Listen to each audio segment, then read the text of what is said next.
procedure. Alisin ang maliit na mata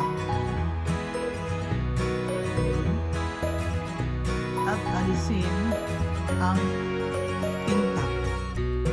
Para siyang plastic na nasa loob ng pusit. Yun. Siya. Ito pa lang ang kanyang tentacles. Oops.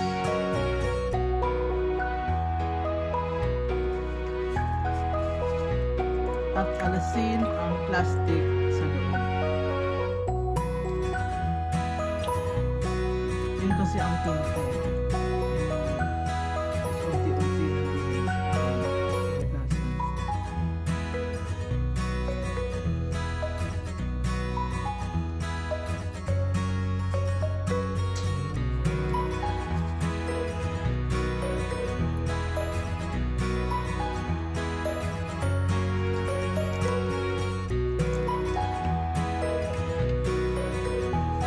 Yun lang po.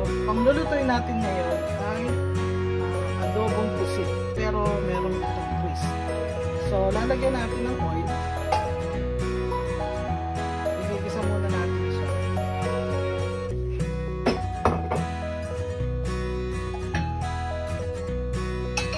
Pag medyo mainit na siya, ilalagay na natin ang bawang.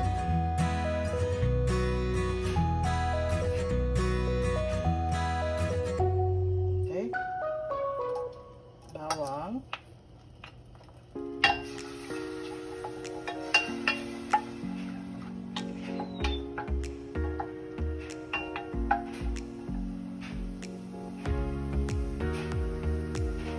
Kasama yung sa lagyan natin ang bawang. Pag medyo luto na ng konti, lagay mo na ang sibuyas.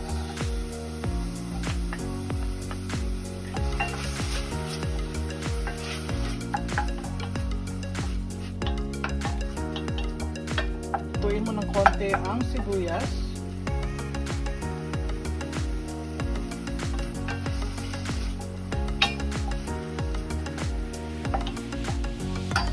Okay.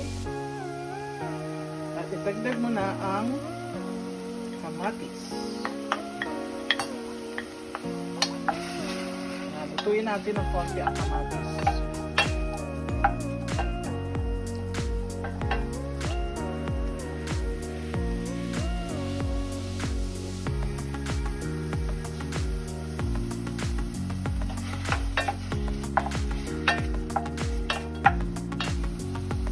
Luto-luto na ang kamatis, lagay niyo na ang luya para maalis ang lansa ng squid, ng pusit.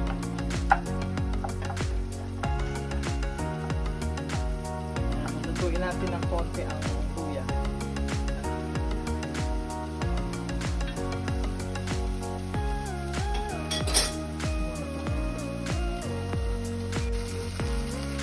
Okay, medyo luto na ang ating kamatis, sibuyas at luya.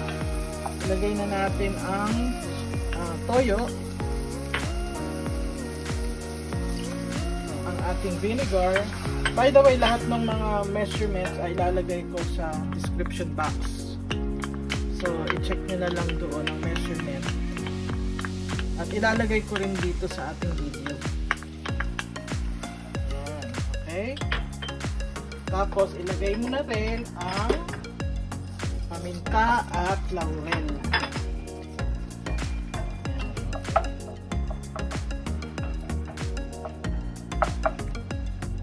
At idagdag na natin ang ating pusit or squid. Hanggang siya ay maluto. Takpan natin.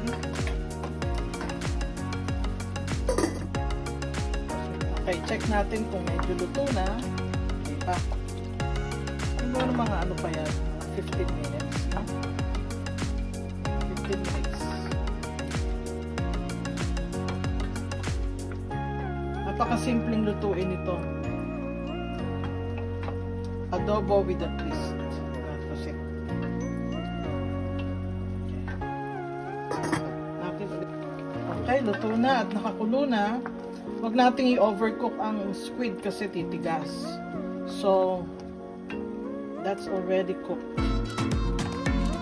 Okay? So, I'm going to serve na. Isa-serve na natin to. At yan na ang simpleng recipe ng pusit. Adobong pusit. Okay.